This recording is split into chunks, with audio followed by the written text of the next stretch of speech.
Hi, my name is Senura Athuraliya, and I will be presenting my paper on piezometer filter tip clogging in low-lying acid sulfate soils.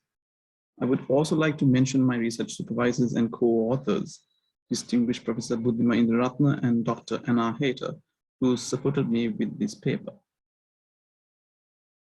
In my presentation today, I will be covering a quick background on what acid sulfate soils are and why they are problematic.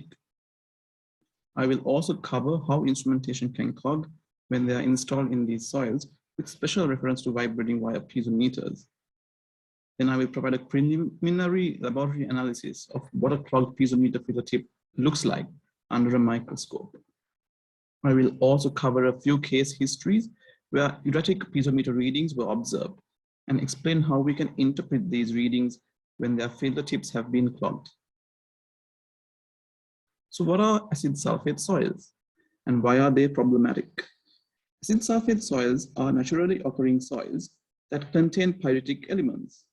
When these soils are disturbed or exposed to air, they oxidize and can form sulfuric acid, which is highly acidic. This acidic condition created in the soil can mobilize and release toxic metals like iron and aluminium into surrounding waterways and groundwater that can have a damaging effect on the environment and infrastructure. Acid sulfate soils can be found mostly in low-lying coastal regions. Areas depicted in red on the slide show areas that have been affected by acid sulfate soil, which can account to more than 600,000 hectares of land in the state of New South Wales alone, and 3 million hectares in the whole of Australia's coastal floodplains. So how do piezometers clog in acid sulfate soils? The clogging is a coupled phenomenon that is influenced by chemical and biological interactions that take place in pyritic terrain. Mobilized toxic metals due to the acidic conditions can be carried in groundwater and they can get deposited on the piezometer filter tips and the surrounding soil. This accumulation of mineral precipitates over time can result in reducing the porosity and also hinder the overall ability for the groundwater to permeate. The chemical clogging is further catalyzed by the acidophilic bacteria in pyritic soil. The bacteria accelerate the chemical precipitation by nearly 5 to 6 orders of magnitude. Bacteria can further clog as biological products and biofilms as well. As you can see on the diagram, iron-bearing precipitates usually take an orange-brown color and can completely clog and stain the tip of the piezometer filter. So in this slide, I have shown some results obtained from a scanning electron microscope that was used to further analyze a piezometer filter tip from an acid sulfate hotspot. As seen on the images on the left, the void pore spaces of the filter surface have been clearly deposited with clogging material when the filter tip was exhumed from the site after 1.5 years. An EDS analysis was also done to identify the mineralogy of the clogging material, and a high composition of both iron and aluminium minerals were detected in their respective oxyhydroxide forms as depicted on the images on the right-hand side. The response of vibrating wire piezometers obtained from 4 different case histories were compared as shown on this slide. The 4 case histories involve transport infrastructure development and reclamation work projects in Australia and Southeast Asia. The case histories are namely the Port of Brisbane project in Queensland, Muar Clay, Malaysia, Pacific Highway Buddhima bypass, and the second Bangkok International Airport in Thailand. For some of these cases, acceptable rates of dissipation of excess water pressure was observed, like in the case of Port of Brisbane site, for example, whilst the other readings show a significant reduction in the rate of excess water pressure dissipation, and they were observed nearly 1 to 2 years after installation.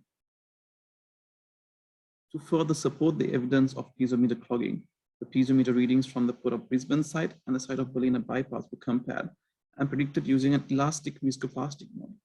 The model agreed well for the Port of Brisbane site, but it did not so for the Buddhima bypass project. As seen on the diagrams to the bottom, the disparity between the field and predicted results increased further with time. It was later found out that the Buddhima site was an acid sulfate hotspot, and also the clogged microscopic images of the exhumed piezometer filter tips that were shown in a slide before were also obtained from this site in Berlin as well. So based on these observations of piezometer response in acid sulfate soils, the trend in excess pore water pressure dissipation can be illustrated in trilinear form. In the initial stage, piezometers can function with high reliability up to 1 year. In the second stage, with continuous deposition of chemical and biological precipitates, piezometer filter tips may begin to partially clog in acid sulfate soils. Clogging will eventually restrain the flow surrounding the filter tip and will disrupt the pore water pressure dissipation over time. As a result, a large time lag may be required to establish equilibrium at the soil filter interface. In the third and final stage, the filter may get fully clogged and produce near constant excess pore water pressure readings and almost no dissipation. During this stage, it can be assumed that the soil will not have any hydraulic connection to the filter tip. So in conclusion, we can say that the piezometers may not always respond accurately and reliably in acidic terrain. This is apparent in the case histories discussed. As the piezometer filter tip gets clogged, it can impede the excess pore pressure dissipation, even though significant consolidation is still happening. The accuracy and reliability of vibrating wire piezometers lose gradually over time as chemical and biological precipitates build up on the piezometer filter tip, and also because of the fact that they cannot be backwashed after installation, unlike the conventional standpipe piezometers. So lastly, as a guide for practitioners, it may be still important to continue using standpipe piezometers in tandem with VWPs to verify their readings from the VWPs in the long term.